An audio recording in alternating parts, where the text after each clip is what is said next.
Hello, my name is Quinn and I'm back for week 3. I've decided to change locations. Reason number 1, the lighting is better, and reason number 2, the lighting is better. I know that there's that really annoying sound in the background, but for some reason my computer, it's not cooperating me with this week. So hopefully by next week I'll figure out how to get rid of that. This week I'm going to be focusing a lot on what kind of technology and how much technology is best. We were split into groups, and each group was given a topic to make a Google document about. My group decided to use the PowerPoint version of the Google documents, while other groups decided to use the more word-based documents. Some of the topics that were covered by our different groups were bring your own device, social media in the classroom, and how much technology is too much, or the right amount. Each presentation shared some common factors and some differences. We all believe that technology can be really helpful and a great teaching tool in the classroom, both for students and the teacher. For example, one group believed that it was great for global connections, for self-expression, and the group that said that it would be good to bring your own device, their pro was that it's cheaper for schools because they don't have to supply each student or a group of students or a classroom with a iPad or whatever their technology that they decide to use is. Another group argued that technology can be really useful in the classroom because it can be used as a means of classroom management.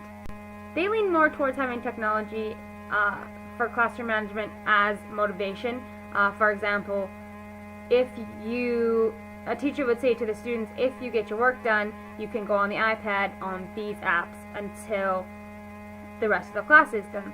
I think that is a good idea. Some teachers do need to use bribery sometimes. Not that we do it all the time, but sometimes it's really necessary. But I think it can be used with many other purposes in mind. For example, there are apps that you can find or internet sites that you could pull up on these iPads as means of classroom management in terms of classroom time management. So one problem is that classes are always rowdy. Once they've been sitting for so long, they don't want to listen for any longer than they already have to. So one website that I'm going to link down below is a classroom sound manager. So you pull it up there on the smart board or whatever you're using for all the kids to see, and there's bouncy balls, I guess you could call them, and they bounce up and down, and they bounce higher and quicker depending on how loud the classroom is being. So it could become kind of a game to get the balls settled as much as possible. So the quieter they're being, the less the balls bounce. And I think that's a really great way to incorporate technology with classroom management, and it's also fun as well. Basically, all the groups also agreed that technology can be bad in the classroom as well. For example, the group that talked about bringing your own devices to school, they brought up the point of the kids who don't have their own devices or have the older devices may get teased or bullied by their classmates because they don't have the latest gear or they don't have it at all. So it can show division between the students, and it can also, of course, be a great distraction. If you allow kids to have their cell phones in school, who's going to be over their shoulder every time making sure they're not on the Facebook or Twitter or whatever, they're actually doing what you want them to do? The one bad thing that I think that could occur with technology in the class is inappropriate parent communication. For example, when I got a cell phone, my mom would text me at the most inappropriate times during class just because I had a cell phone and she could contact me. So with the growing amount of devices in the classroom, this could become even a bigger issue. Another thing that I think is important to realize with the increase of technology in the classroom is there might be a loss of that one-on-one communication between teacher and student that is really important. So my group did how much is too much, and the conclusions that we came up with I think are really important. I think that there needs to be a definite limit on the types and how much technology that we use in our classroom. We need to make sure that tech time doesn't get in the way of learning, of the physical play, of the socially interactive learning that students need, as well as the technological learning. I also think that with kids you need different forms of learning, just like the differentiated learning styles.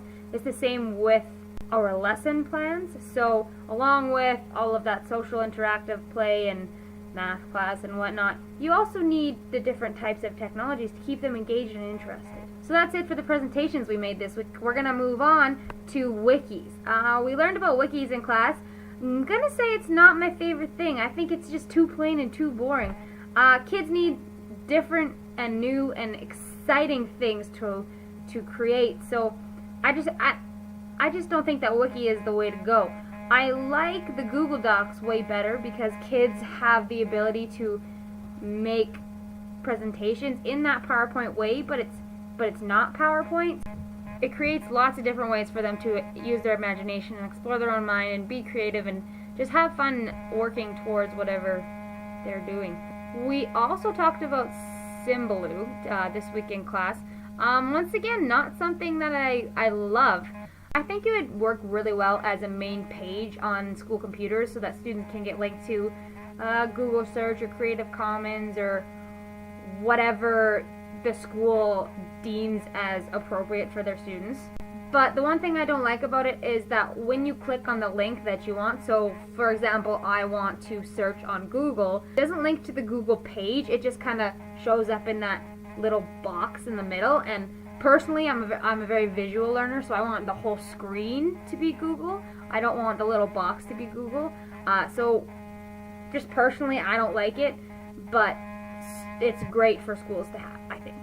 So that's it for this week. That's all I have to say. All of the websites that I've talked about this week are down in the Doobly-Do Bar, and I will see you next week.